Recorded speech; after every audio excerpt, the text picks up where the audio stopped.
Hello, hello. The special book that we have today is Mike Mulligan and his steam shovel. And this is special because your cousin Emily suggested that we read this. It is a favorite of hers, and it was also a favorite of her father, Clint's.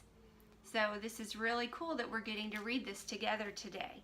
The story and pictures are by Virginia Lee Burton. And something I want to show you in this story, well, here is, I call this the fake title page, because the real title page also has authored, illustrator, and the publisher on it. So here's the real title page. And then here is the copyright page, and it tells us when the book was copyrighted. And it was 1939, so this is an older story. So you may hear some words that we don't really use anymore. But that just helps us increase our vocabulary, so it's good. And here's our dedication page to Mike. Mike Mulligan had a steam shovel, a beautiful red steam shovel. Her name was Mary Ann. Mike Mulligan was very proud of Mary Ann. He always said that she could dig as much in a day as 100 men could dig in a week. But he had never been quite sure that this was true.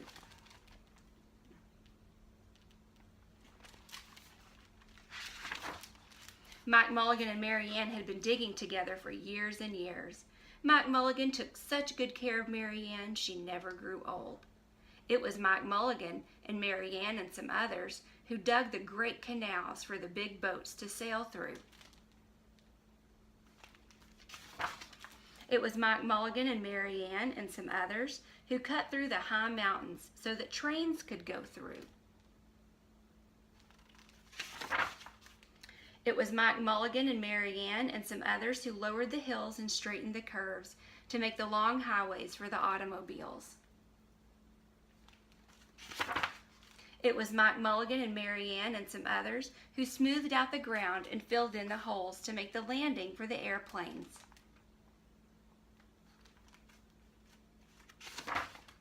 And it was Mike Mulligan and Mary Ann and some others who dug the deep holes for the cellars of the tall skyscrapers for the big cities. When people used to stop and watch them, Mike Mulligan and Mary Ann used to dig a little faster and a little better. The more people stopped, the faster and better they dug. Some days they would keep as many as 37 trucks busy taking away the dirt they had dug.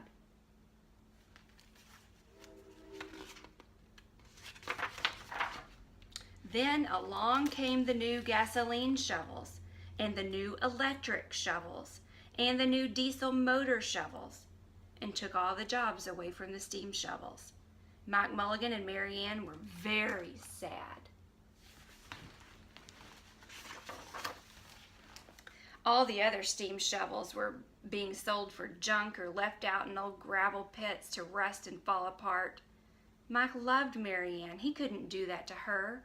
He had taken such good care of her that she could still dig as much in a day as 100 men could dig in a week. At least he thought she could, but he wasn't quite sure. Everywhere they went, the new gas shovels and new electric shovels and the new diesel motor shovels had all the jobs. No one wanted Mike Mulligan and Mary Ann anymore. Then one day, Mike read in a newspaper that the town of Popperville was going to build a new town hall. "We are going to dig the cellar of that town hall," said Mike to Mary Ann, and off they started.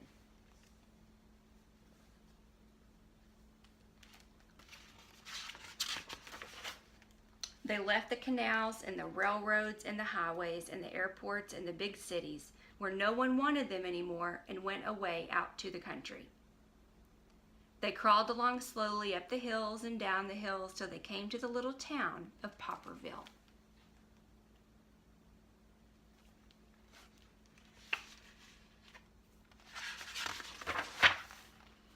When they got there, they found that the selectmen were just deciding who should dig the cellar for the new town hall. Mike Mulligan spoke to Henry B. Swap, one of the selectmen. "I heard," he said, "that you were going to build a new town hall. Mary Ann and I will dig the cellar for you in just one day." "What?" said Henry B. Swap. "Dig a cellar in a day? It would take 100 men at least a week to dig the cellar for our new town hall." "Sure," said Mike, "but Mary Ann can dig as much in a day as 100 men can dig in a week." Though he had never been quite sure that this was true. Then he added, "If we can't do it, you won't have to pay." Henry B. Swap thought this would be an easy way to get part of the cellar dug for nothing. So he smiled in a rather mean way, and he gave the job of digging the cellar of the new town hall to Mike Mulligan and Mary Ann.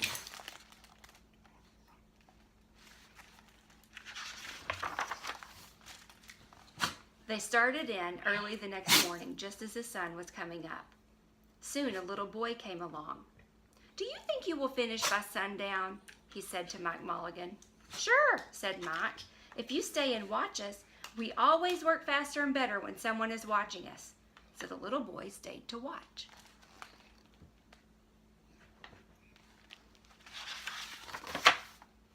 Then Mrs. McGillicuddy, Henry B. Swap, and the town constable came over to see what was happening, and they stayed to watch.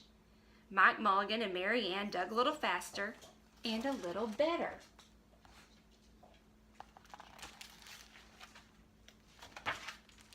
This gave the little boy a good idea. He ran off and called the postman with the morning mail, the telegraph boy on his bicycle, the milkman with his cart and horse, the doctor on his way home, and the farmer and his family coming into town for the day. And they all stopped and stayed to watch. That made Mike Mulligan and Mary Ann dig a little faster and a little better. They finished the first corner neat and square, but the sun was getting higher.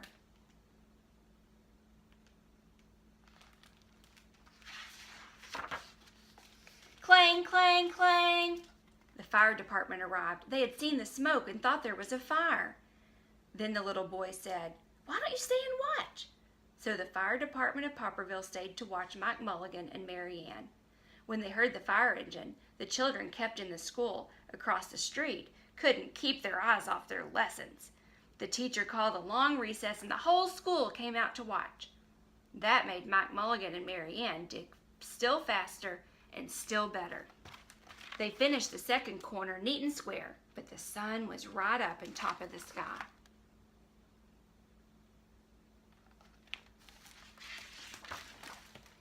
Now the girl who answers the telephone called up the next towns of Bangerville and Bopperville and Kipperville and Copperville and told them what was happening in Popperville. All the people came over to see if Mike Mulligan and his steam shovel could dig the cellar in just one day. The more people came, the faster Mike Mulligan and Mary Ann dug. But they would have to hurry. They were only halfway through and the sun was beginning to go down. They finished the third corner neat and square.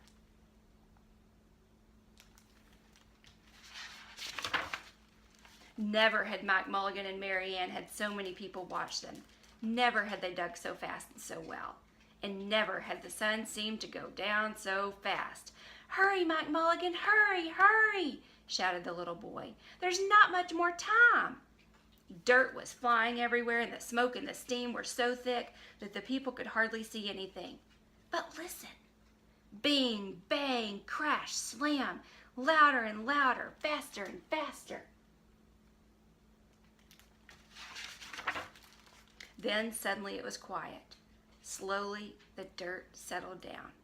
The smoke and the steam cleared away, and there was the cellar all finished.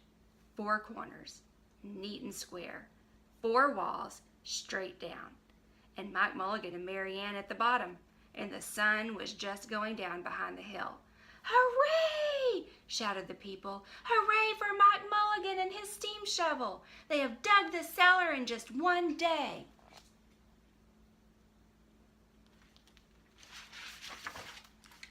Suddenly the little boy said, "How are they going to get out?" "That's right," said Mrs. McGillicuddy to Henry B. Swap. "How is he going to get his steam shovel out?" Henry B. Swap didn't answer, but he smiled in a rather mean way. Then everybody said, "How are they going to get out?" "Hi, Mike Mulligan, how are you going to get your steam shovel out?" Mike Mulligan looked around at the 4 square walls and the 4 square corners, and he said, "We've dug so fast and we've dug so well that we've quite forgotten to leave a way out." Nothing like this had ever happened to Mike Mulligan and Mary Ann before, and they didn't know what to do.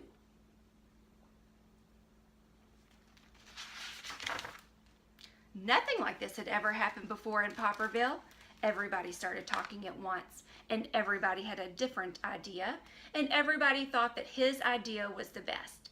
They talked, and they talked, and they argued, and they fought till they were worn out. And still no one knew how to get Mike Mulligan and Mary Ann out of the cellar they had dug. Then Henry B. Swap said, "The job isn't finished because Mary Ann isn't out of the cellar, so Mike Mulligan won't get paid." And he smiled again in a rather mean way. Now the little boy, who had been keeping very quiet, had another good idea. He said, "Why couldn't we leave Mary Ann in the cellar and build the new town hall above her? Let her be the furnace for the new town hall, and let Mike Mulligan be the janitor. Then you wouldn't have to buy a new furnace, and we could pay Mike Mulligan for digging the cellar in just one day."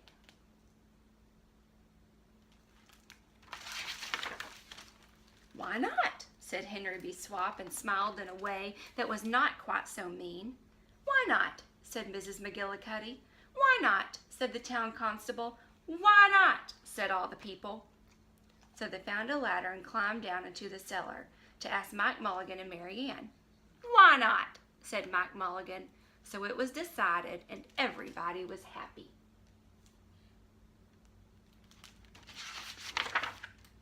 They built the new town hall right over Mike Mulligan and Mary Ann. It was finished before winter. Every day the little boy goes over to see Mike Mulligan and Mary Ann, and Mrs. McGillicuddy takes him nice hot apple pies. As for Henry B. Swap, he spends most of his time in the cellar of the new town hall, listening to the stories that Mike Mulligan has to tell and smiling in a way that isn't mean at all.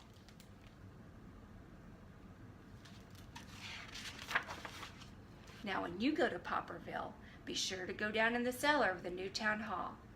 There they'll be, Mike Mulligan and Mary Ann, Mike in his rocking chair smoking his pipe, and Mary Ann beside him, warming up the meetings in the new town hall. Thank you for reading with me today. And Emily, thank you very much for the recommendation. Everybody keep those recommendations coming, and I will be sure to deliver on your recommendations. Hope everybody has a great day. See you soon with another great book.